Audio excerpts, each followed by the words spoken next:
nesta noite, a passagem da palavra de Deus para a qual eu chamo a sua atenção está no Evangelho do Senhor Jesus através de João, no capítulo de número 4, eu gostaria de ler o versículo de número 14. João 4, versículo 14, estas palavras tão belas, tão reais do Senhor Jesus Cristo, dirigida àquela mulher: mas aquele que beber da água que eu lhe der, nunca terá sede, porque a água que eu lhe der se fará nele uma fonte de água que salte para a vida eterna. E o nosso título nesta noite, baseado nesse texto, é Peça pela vida eterna. Daí nós temos aqui mais um registro de um encontro do Senhor Jesus Cristo com alguém.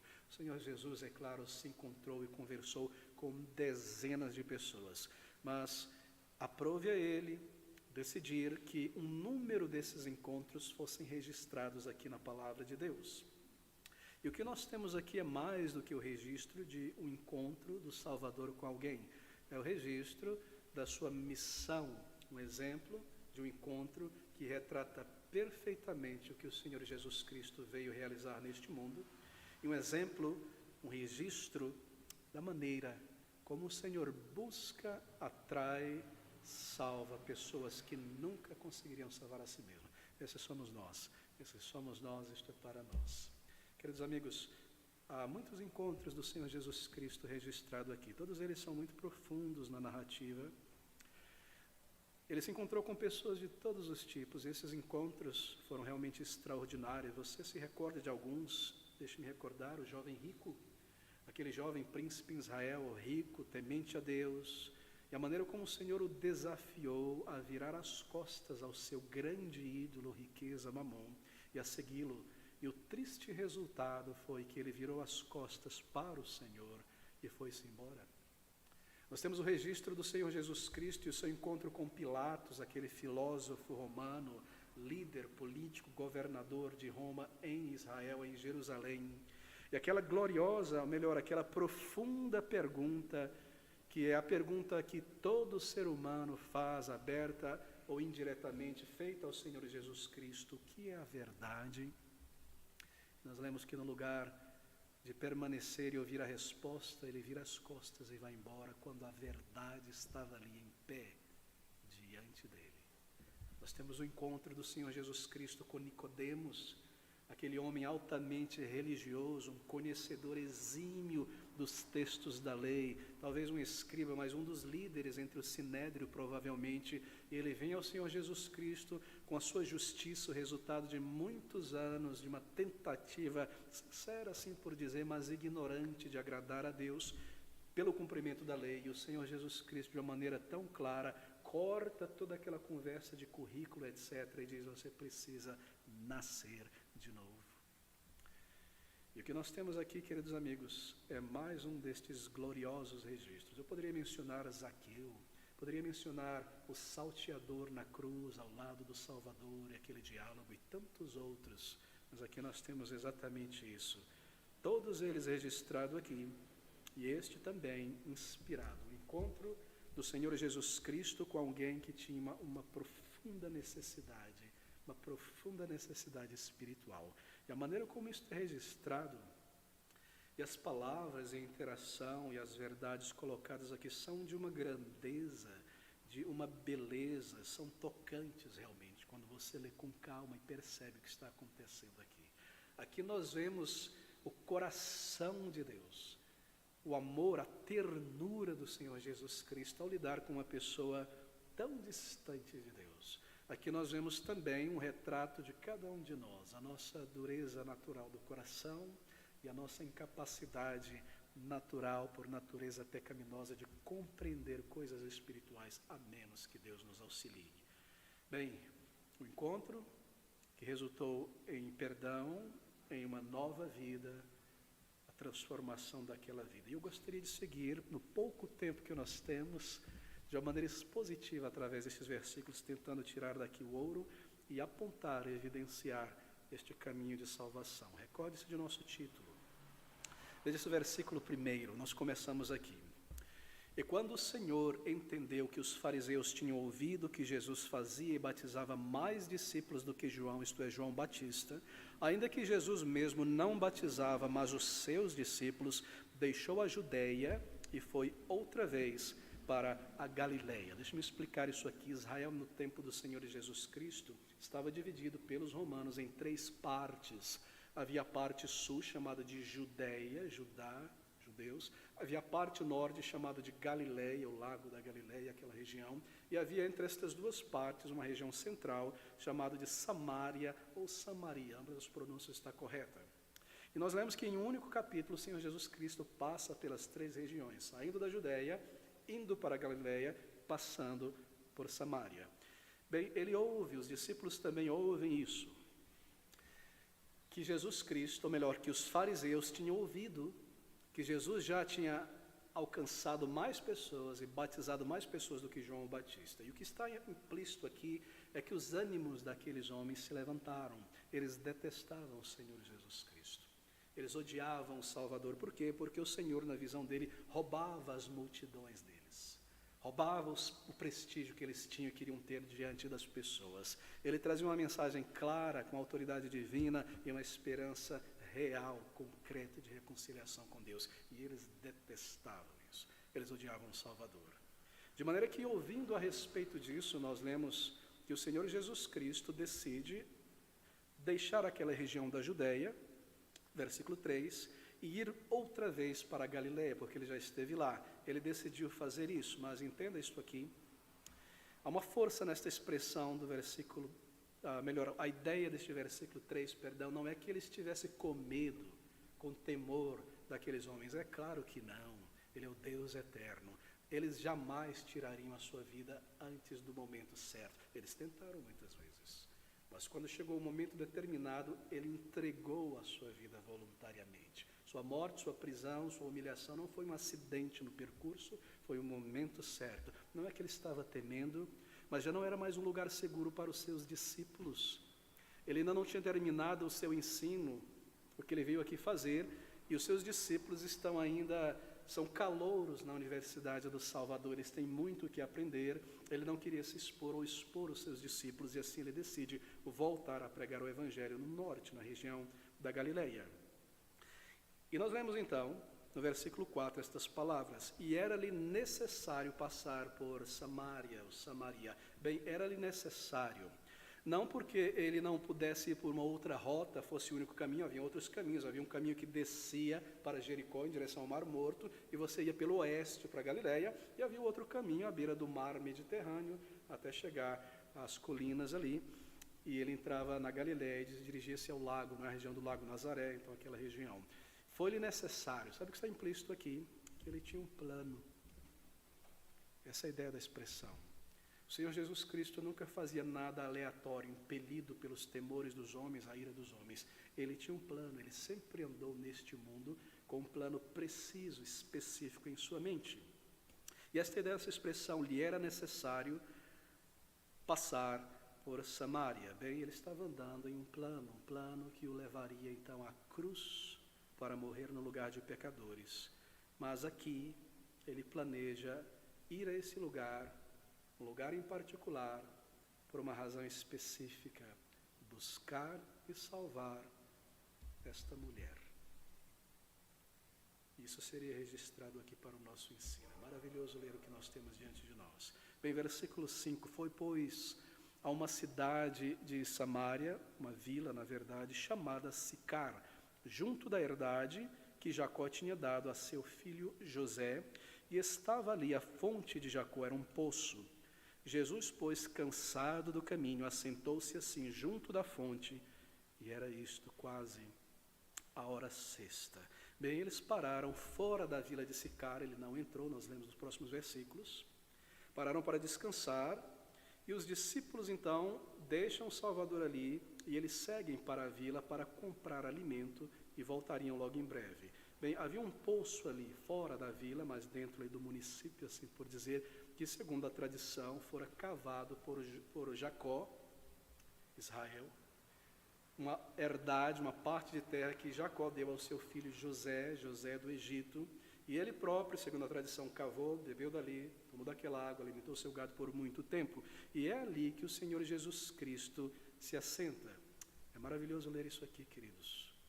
Nós lemos neste versículo que estava ali a fonte de Jacó, Jesus, pois, cansado do caminho, assentou-se assim junto da fonte. Cansado do caminho.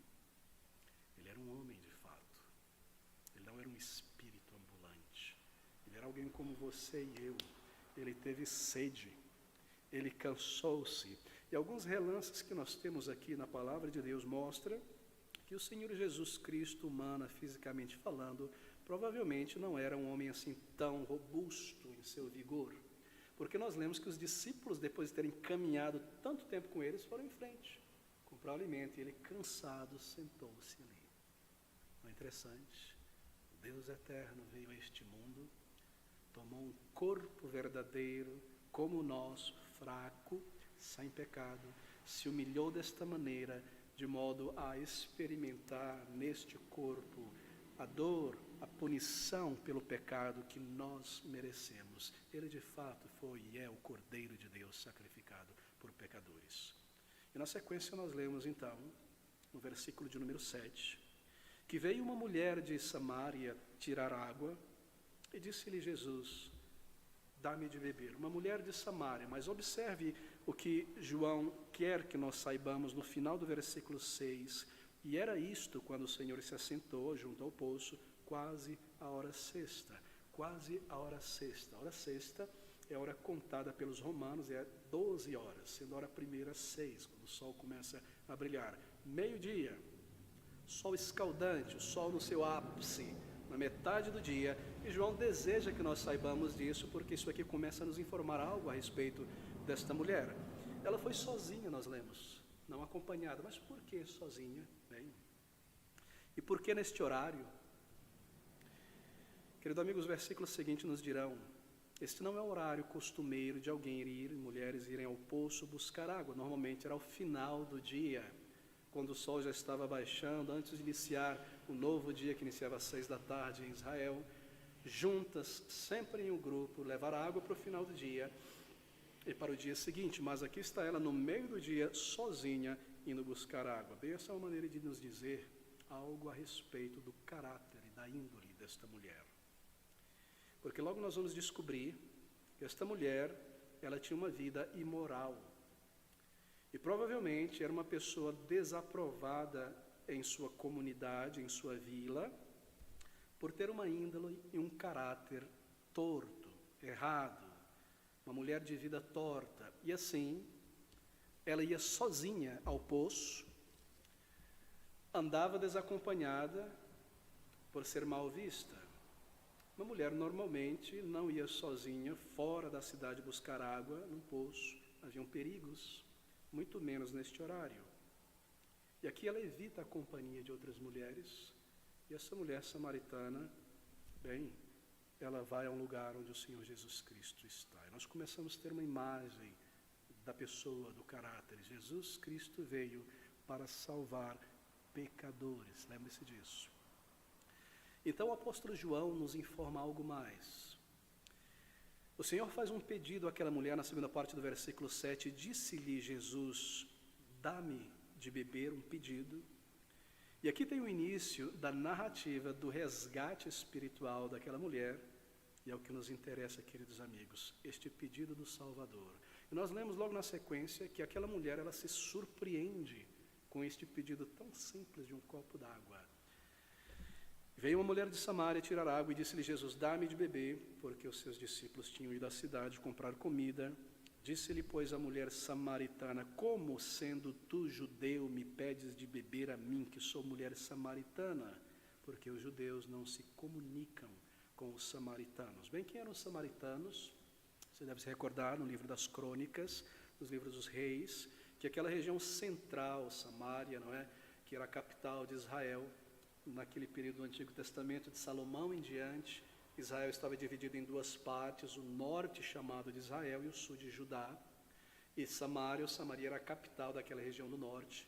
Eram judeus, é claro, todas as tribos espalhadas ali, mas em um determinado momento a Síria, o norte de Israel, não a Síria, mas Síria, o império da Síria, não é, desceu, tomou conta daquela região central, dominou, escravizou as pessoas ali em Samaria e trouxe muita gente sírio, pagão, para habitar ali e formar uma nova cultura.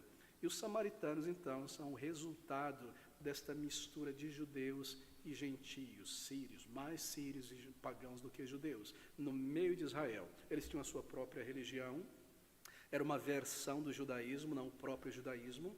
Eles criam em um número dos profetas, não todos, e tinham Moisés, claro, como aquele que entregou a lei, mas eles não adoravam no templo em Jerusalém, que era o lugar determinado por Deus para isso. Eles adoravam num pequeno monte, ali próximo àquele poço, e será mencionado aqui.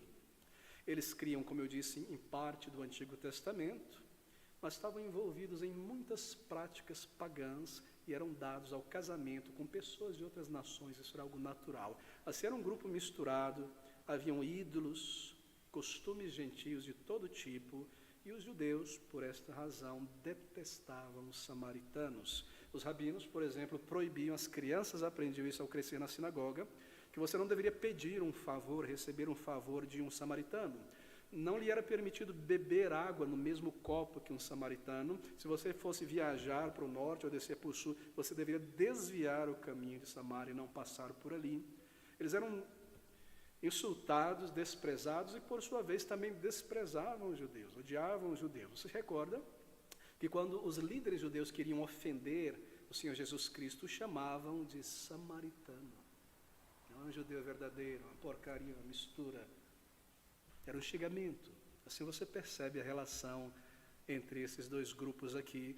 E assim está a surpresa desta mulher neste versículo de número 8, porque os seus discípulos, versículo 9, disse-lhe, pois, a mulher samaritana, esse é o contexto cultural, histórico, como sendo tu judeu, e é difícil ler o tom da voz dela, talvez haja uma certa nervosismo aqui, exasperação, como tu, sendo judeu, me pedes de beber a mim, que sou mulher samaritana, porque os judeus, João nos ajuda a entender, não se comunicam com o samaritano. Ela estava pasmada, ela se surpreende que um judeu fosse pedir um favor para um samaritano.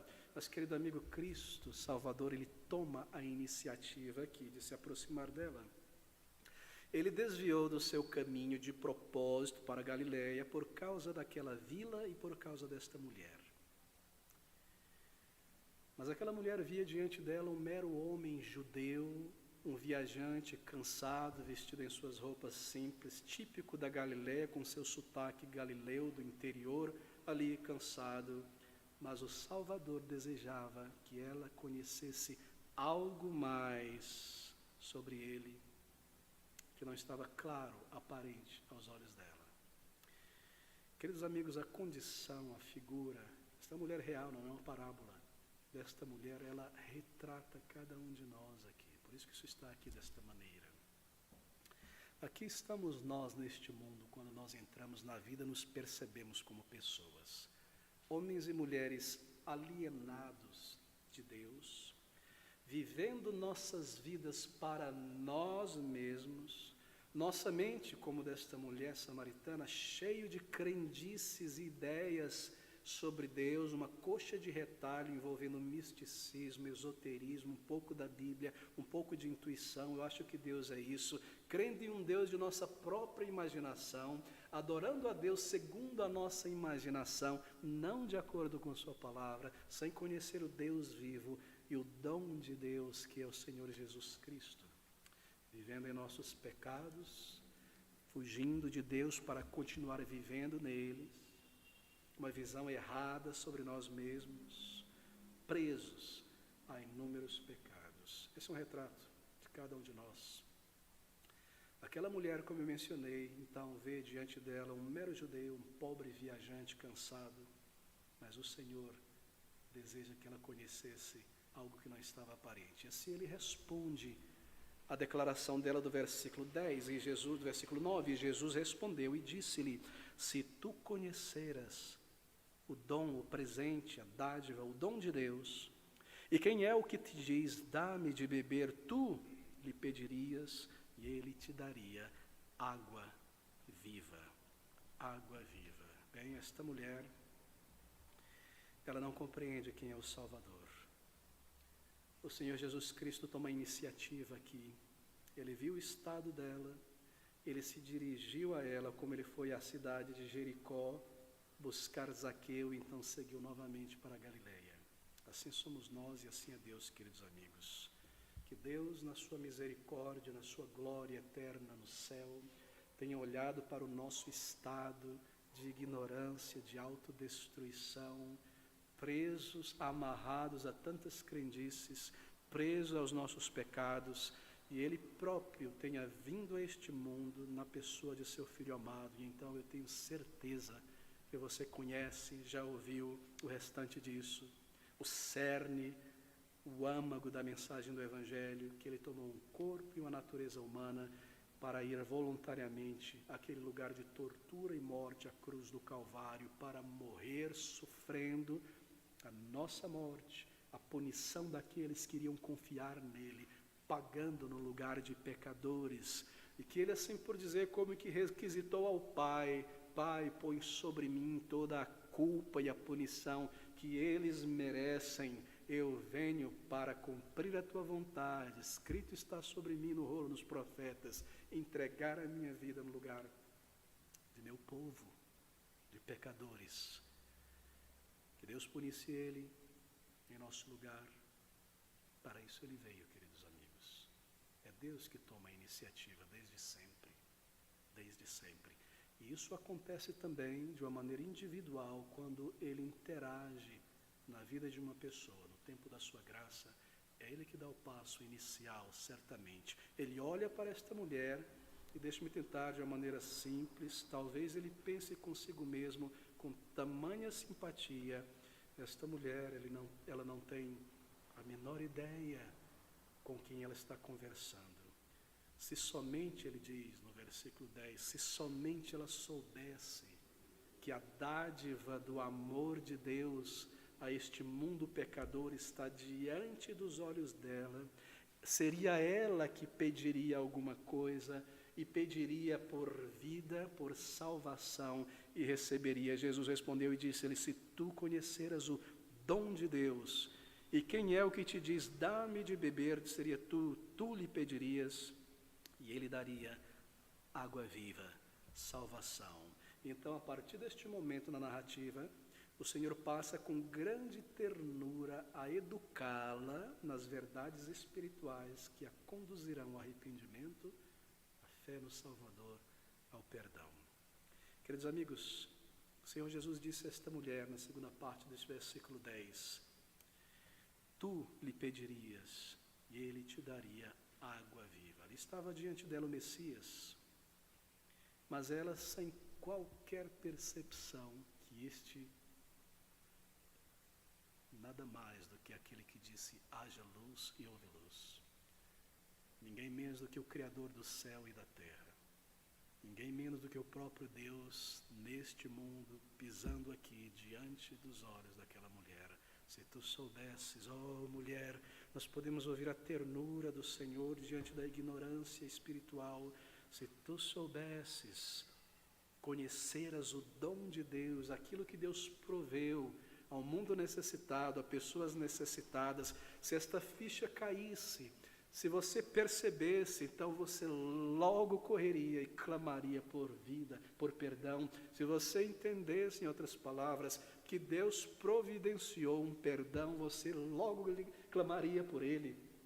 Se você compreendesse que diante de você está um meio de salvação, de vida eterna, estar com Deus, salvo, liberto, se isso caísse em você, se essa ficha caísse, você imediatamente, com esta compulsão de culpa e de desejo de perdão, clamaria por salvação, por água viva.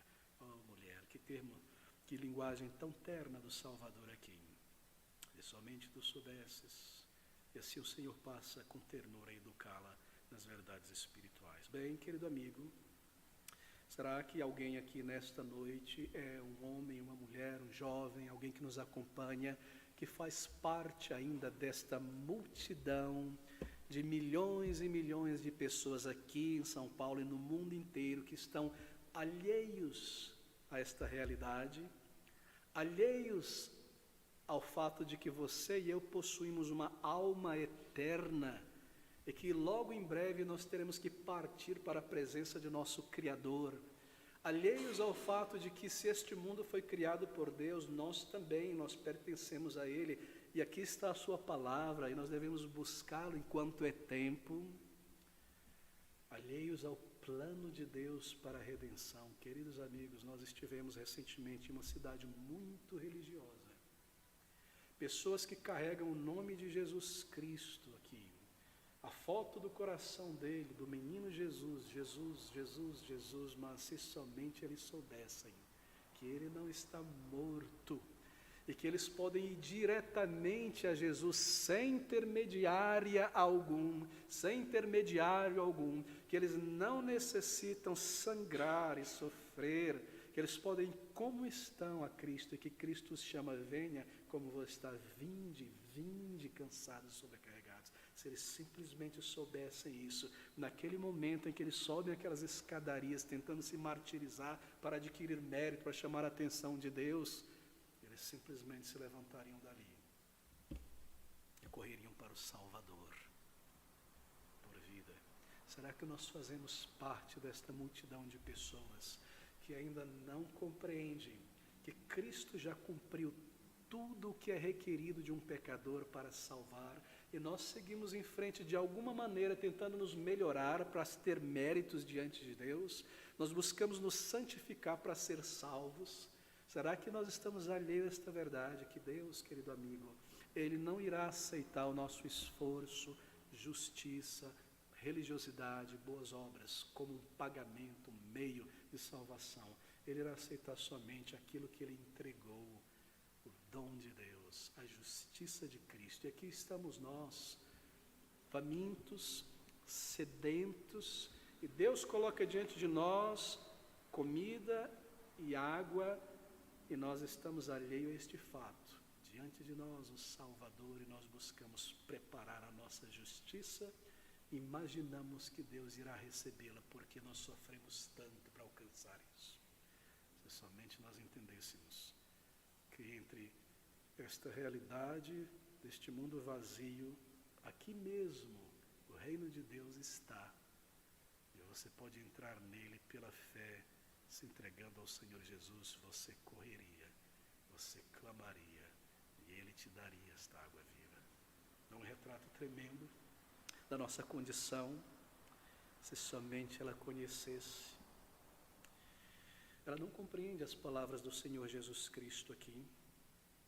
Então o Senhor Jesus Cristo irá ajudá-la.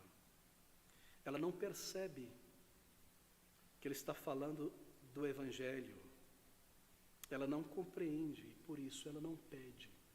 Essa é uma verdade ilustrada em toda a Bíblia. Lá em Salmos, você se recorda, Salmo 9, no versículo 10, nós temos esta verdade. É quase que um instinto natural. Eu abro no Salmo 9, versículo 10.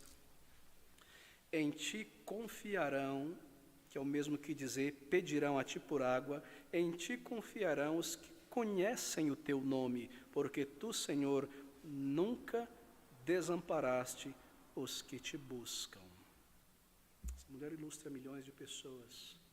Você reconhece que Deus é real, que Jesus é o Salvador, que Ele salva pecadores, mas talvez você nunca clamou por perdão, por salvação. Por quê? Bem, algumas razões aqui que explicam isso. O caso dela ilustra o nosso caso também. Tu lhe pedirias. Querido amigo, você sabe como pedir por perdão, salvação? Como nós fazemos isso? Bom, primeiro é necessário entender que nós precisamos pedir por isso, rogar por isso. Não é questão de eu tentar de alguma maneira fazer uma coisa, Deus está me vendo aqui, eu estou sofrendo, eu estou sendo religioso, está me vendo. Eu preciso articular minha necessidade acompanhada do meu coração. Se tu pedires, é muito fácil. Você pede por algo, usando a tua voz, a tua sinceridade, isto é, você expressa isso. Você não precisa, para ser salvo, ir através de cerimônias, de campanhas, de entregas materiais. Se você pedir, Ele te ouvirá. Talvez seja esta razão porque alguns não encontraram paz, perdão. Eles fazem tudo em seu esforço, mas eles nunca pediram dizendo: Senhor, eu não tenho esta vida, eu sou um pecador, eu não consigo vencer meus pecados, eu não tenho paz e certeza de vida eterna quando eu deito a minha cabeça sobre o travesseiro, eu tenho a morte e a condenação, me perdoa os meus pecados, me transforma, me faz um filho de Deus, me dá esta água viva, esta nova vida. Talvez você nunca pediu, porque se tivesse pedido, Ele teria te dado isso. Uma nova vida, queridos amigos. Mas parece que em um determinado momento ela começa a compreender algo. Ela não entendeu inicialmente, nós também não. A mente dela está dormente, a nossa também.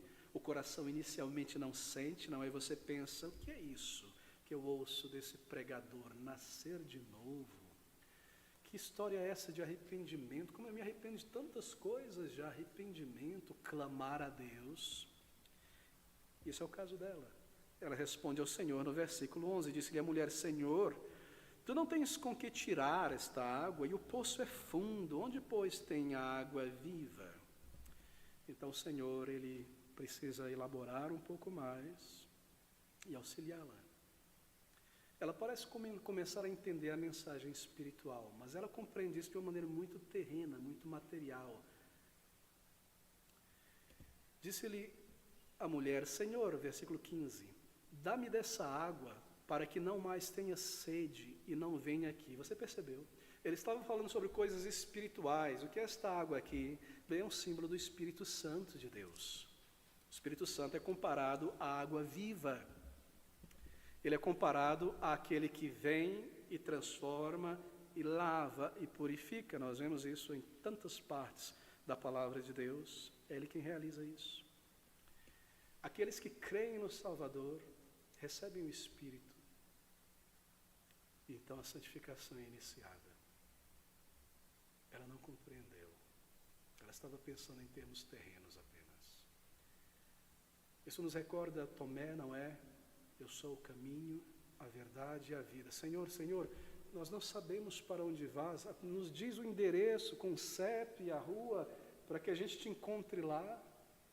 Se tu pedires água viva, Senhor, me dá desta água, estou cansado de carregar esse jarro. Uma água é alguma coisa mágica, eu vou beber desta água e eu não vou ter sede, como naquele filme lá da fábrica de chocolate, uma balinha que você chupa, nunca acaba, isso é maravilhoso, não tem que pedir meu pai, e sempre ali, água.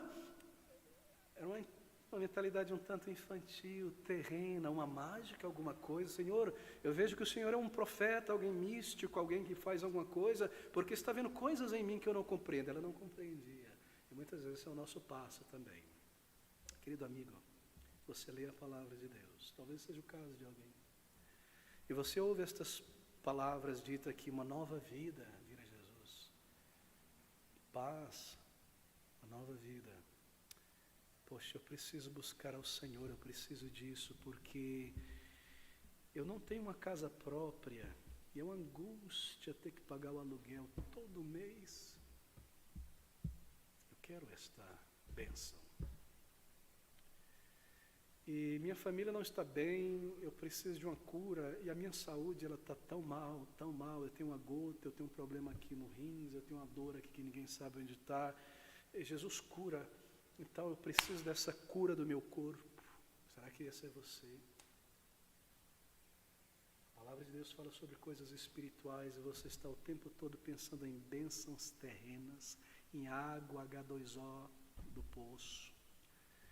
O Senhor Jesus curou pessoas para mostrar que Ele tem o poder de curar cegos espirituais, coxos espirituais, homens e mulheres paralisados espiritualmente, que Ele ressuscitou um morto, não para ressuscitá-lo apenas porque ele morreria novamente, mas para mostrar que Ele é a ressurreição e a vida.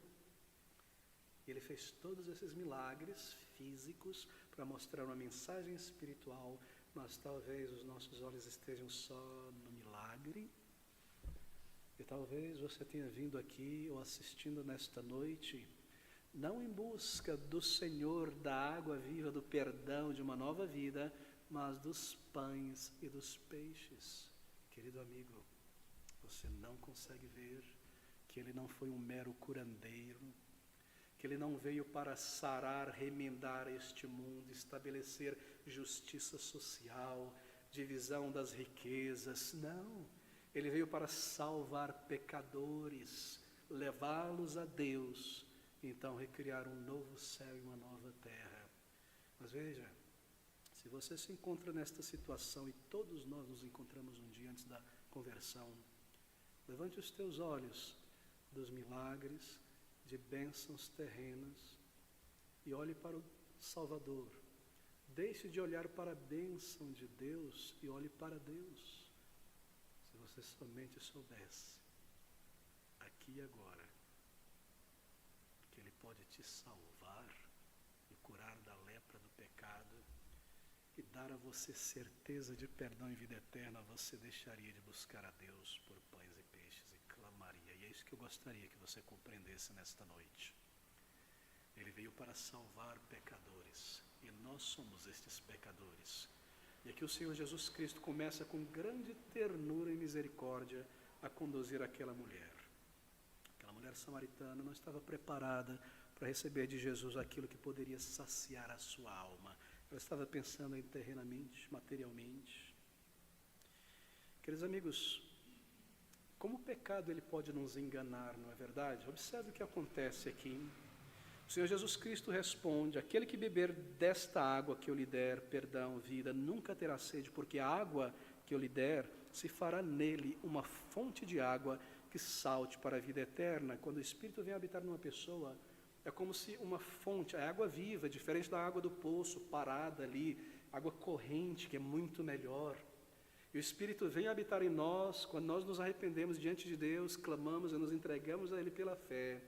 É como se Ele abrisse uma fonte de água cristalina, começasse a jorrar e nos lavar e nos transformar. E onde havia sequidão, vazio, cinzas, resto, desordem, agora vida, flores, frutos, um novo caráter, paz, onde havia apenas guerra contra Deus, comigo mesmo. Esta é a água viva. Ela não compreende isso. E aqui nós temos uma ilustração de como o pecado nos engana e como nós somos tão incrivelmente rápidos e astutos para não encarar o nosso pecado e para fugir dele. Ela não percebia a sua real condição diante de um Deus santo. Deus fala sobre bênçãos, Cristo oferece perdão, nova vida, mas veja, isso é para nos mostrar algo. E ela está cega, dura, fugindo. Disse-lhe a mulher, versículo 15, dá-me desta água para que eu não mais tenha sede e não venha aqui tirá-la. Disse-lhe Jesus, vai, chama o teu marido. Observe, é um desdenho aqui. No versículo 11, ela diz, Senhor, tu não tens com que tirar, e o poço é fundo. Onde, pois, tens essa água viva? Isso é uma maneira irônica. Senhor Jesus, eu vou te dar algo muito melhor do que isto aí. Você nem tem um balde para tirar. Como é que você vai me dar essa água viva? Assim somos nós. Nós somos tão incrédulos. Há pessoas que ouvem a palavra de Deus, que entendem que Cristo pode lhe salvar, irá lhe salvar, se você for a Ele, como você está, e clamar por vida. Mas sabe o que elas dizem? Não. Eu preciso ver algo material. Eu preciso que algo aconteça na minha vida sobrenatural, senão eu não vou buscar a Deus. Preciso que Deus mande um anjo aqui e me fale, vai buscar a Deus. Eu vou. Eu preciso subir no céu, abrir o livro da vida, ver meu nome lá, e sobrenome, impressão digital, porque tem muita gente com meu nome, aí eu vou começar a buscar a Deus.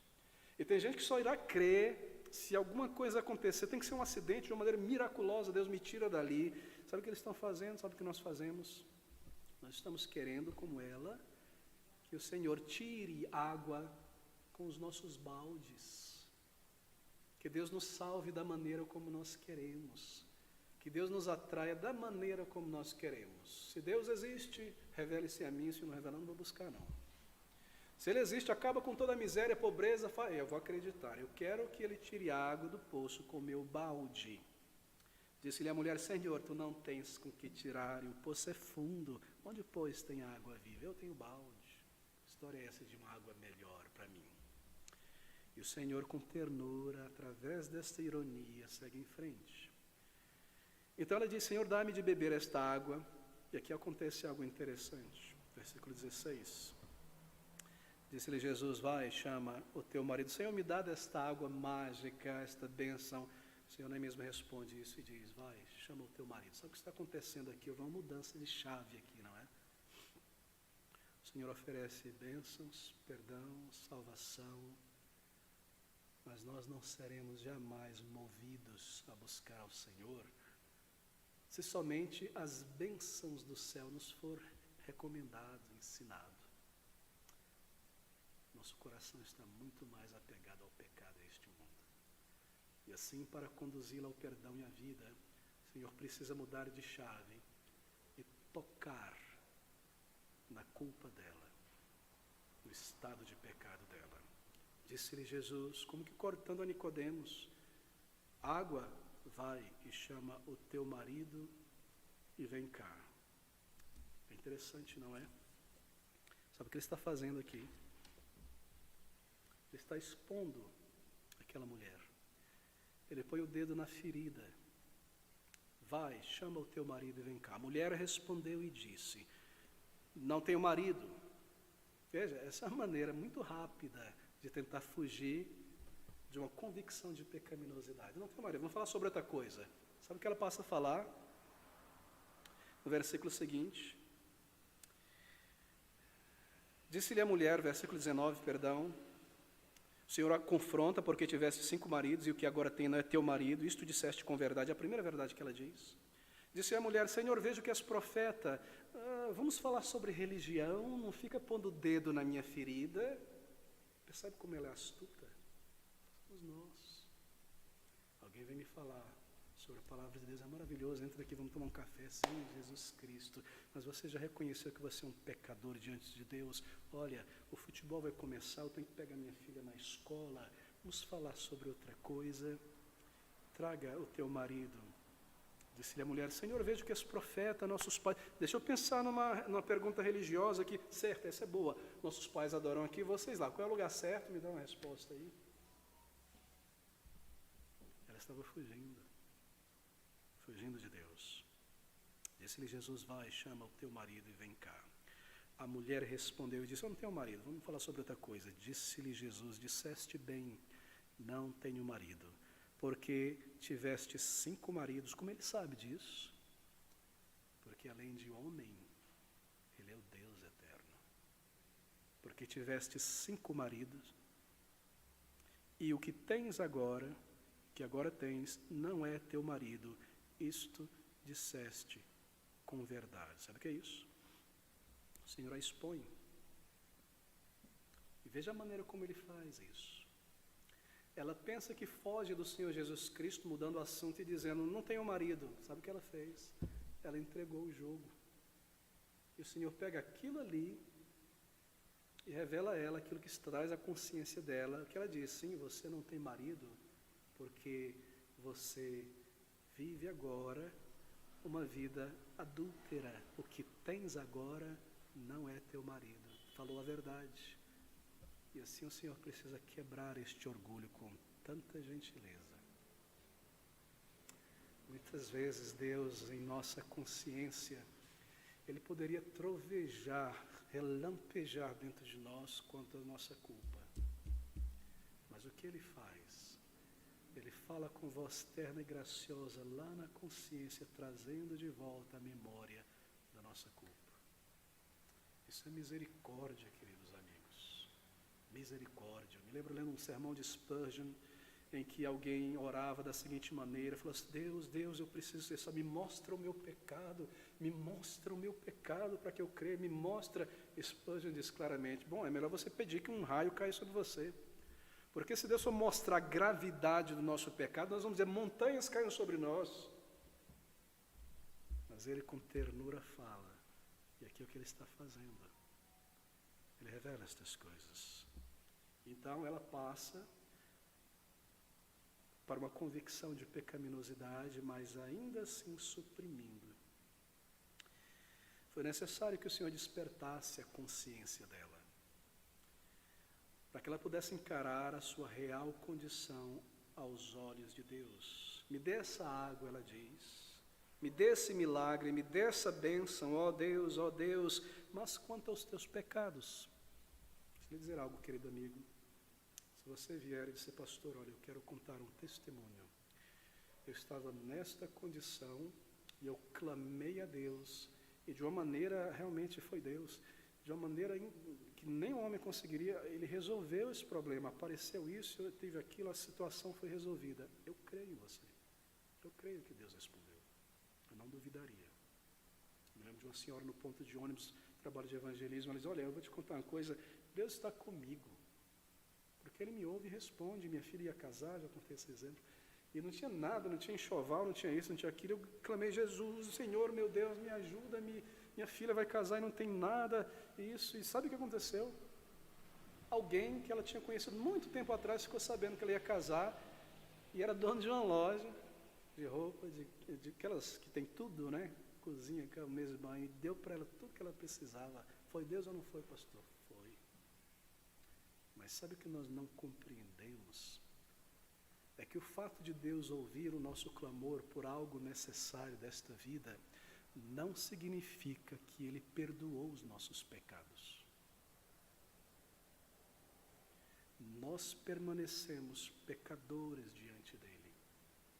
O fato de Deus me dar o pão, e eu oro e Ele me dá um trabalho, um benefício, uma saúde, o fato de Ele me dar o pão que perece, significa que Ele está pronto para te dar o pão que permanece para a vida eterna, que é água viva, salvação, perdão. Meu querido amigo, se somente você compreendesse nesta noite que todas as respostas e benefícios terrenos que Deus te deu, quer dizer que Ele está pronto para perdoar os teus pecados, você correria a Ele por perdão e vida. Porque o que adianta, diz o Salvador, ganhar o mundo inteiro e perder a sua própria alma?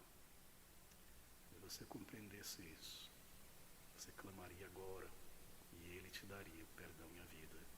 Como eu desejo que você faça isso. Ó, meus amigos, eu preciso concluir.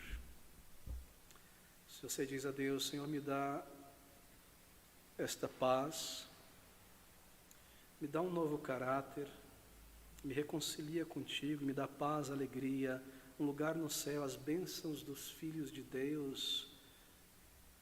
Mas quanto ao teu pecado, vai chamar o teu marido. Senhor, dá-me desta água para que eu não mais tenha sede e não venha aqui tirá-la. E quanto ao teu pecado, vai chamar o teu marido. Você percebe? É isso que eu acabei de mencionar.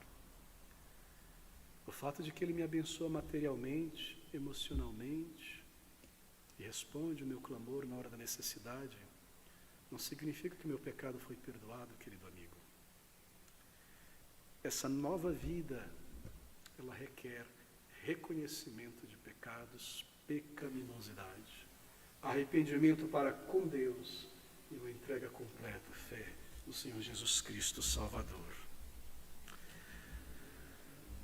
Clamar a Ele, Senhor, me salva dessa condição de ignorância, me salva da condenação do pecado, me salva do domínio, me salva de transformar o Senhor em um ídolo, um gênio da lâmpada que eu só vou atrás para pedir coisas e bênçãos terrenas. Me ajuda como o Senhor ajudou esta mulher, tão terno, tão sensível diante da dureza e da malícia dela. Seja assim comigo também, me perdoa, me faz ver, Senhor, o quanto eu necessito de Ti. Eu venho a Ti como eu estou. Você pedir a Deus por perdão e salvação. Querido amigo, você não precisa ter temor ao fazer isso, ainda que tenha. Lembre-se, Ele salva pecadores, pessoas que não conseguem salvar a si mesmo. Se eu não reconheço o meu pecado, então eu não tenho parte na obra de Jesus Cristo. Se eu não reconheço que eu sou um pecador, então eu não tenho parte na intercessão de Jesus Cristo, porque Ele intercede por pecadores.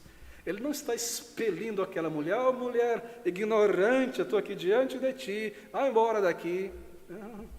Que amor, que ternura, como Ele é bondoso conosco, Ele pleiteia com a nossa consciência. Ele envia tantos mensageiros à nossa vida para mostrar que a vida é breve, que Ele perdoa. Às vezes Ele perdoa, transforma uma pessoa pelo perdão, de tal maneira que você diz, só pode ter sido de Deus, essa pessoa nunca mudaria, nunca deixaria isso. E você vê isso e fala, que coisa maravilhosa, deixa eu seguir a minha vida e meus pecados. Ele continua a mandar mensageiros. Querido amigo, não despreze a graça de Deus. Aqui está esta mulher colocando barreiras. É o que nós fazemos. Quantas barreiras nós colocamos? Mas o Senhor Jesus Cristo venceu o duro coração dela. Também a misericórdia de Deus. Eu devo resumir aqui pelo tempo. Ela creu. Eu penso que aqui está apenas um resumo do acontecimento. Esta narrativa é apenas um resumo. É muito provável, certamente, que o Senhor explicou ainda mais.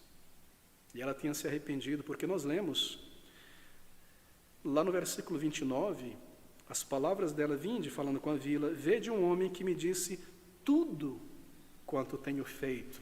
É muito provável que esta conversa foi ainda mais longa. E o Senhor começou do pecado principal a apontar tamanha necessidade, e a misericórdia de Deus, e o perdão, porque é assim que Deus age. Quando nós somos levados ao arrependimento, Deus normalmente liga um holofote na consciência, naquele pecado principal que nos domina. E a culpa começa por ele. E é isso que nos atrai ao Salvador, o temor. E então ali aos pés dele nós começamos a confessar tudo, tudo. E é o que ele faz com ela. Traga o teu marido. Mas havia tantas outras coisas, a mentira, não é? A idolatria, o paganismo, tantas e tantas coisas. Me disse tudo quanto tenho feito. Saiba disso, querido amigo. Ele sabe nesta hora tudo quanto você já fez. Coisas que ninguém sabe, você enterrou no esquecimento. Ele sabe. E ele não esquece. Ele marca. Mas isso, no lugar de me fazer correr do Salvador, deve me fazer ir a Ele.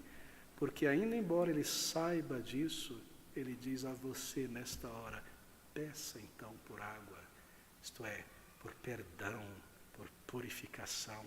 Peça, aqui está o dom de Deus. Entenda que esta mensagem não fui eu que criei lá em casa, no meu escritório, é a palavra de Deus. É Deus falando, e Ele fala através da sua palavra. E se Ele está falando, irá falar com alguém, é assim que Ele está falando. E o Espírito de Deus me faz ver a minha necessidade. E se você compreende estas coisas nesta noite, simplesmente vá a Ele, peça, clame, e Ele te dará. É uma promessa do Salvador. Nosso tempo termina aqui, tenho tanto a falar. Qual é a mensagem desses poucos versículos aqui? Que ser religioso, frequentar uma igreja, fazer o seu melhor, não é o mesmo de ter sido salvo. Você já encarou os teus pecados? Como é que nós conseguimos vir em paz ao lugar de adoração quando nós vivemos nele? Você já encarou e confessou? Ouça essas palavras finais do versículo 10. Jesus respondeu e disse-lhe, se tu conheceras o dom, a dádiva que Deus enviou a este mundo a pecadores, e quem é o que te diz, dá-me de beber, tu lhe pedirias, e ele te daria água viva. Na privacidade do teu quarto, nesta noite, na quietude do teu coração, em lugar sozinho e tranquilo, peça ao Senhor Jesus Cristo, rogue a Ele, faça isso com toda a sinceridade, não oculte nada, traga tudo, tudo diante do Salvador, confesse a Ele tudo, então peça, articule, peça de coração, por vida, sem reservas, diga a Ele, Senhor, eu serei teu, salva-me, então Ele ouvirá o teu clamor, Ele ouve a voz do coração, e você receberá esta água, uma paz tão grande, uma nova vida, uma certeza implantada de perdão, de salvação, a habitação do Espírito de Deus. O Evangelho é tão maravilhoso, Por que morrer em teus pecados e ser julgado por Deus, quando você pode ter o perdão deles e partir salvo, salva? Vamos orar juntos. Senhor Deus, eterno Pai de misericórdias, nós te agradecemos pela dádiva a este mundo pecador, o teu amado e próprio Filho. E nós te agradecemos que ao longo de séculos este Evangelho de Cristo é proclamado como um chamado à vida e ao perdão, um convite para viver. Fala, Senhor, aquilo que nenhum pregador pode falar, para além dos ouvidos humanos, no coração. Ajuda-nos, ó Senhor, visita-nos nesta noite e ouve então o clamor do coração arrependido e, segundo a tua promessa, dá perdão e a vida eterna em Cristo Jesus. Nós te rogamos e nós pedimos isto em nome do Salvador e para o teu louvor. Amém.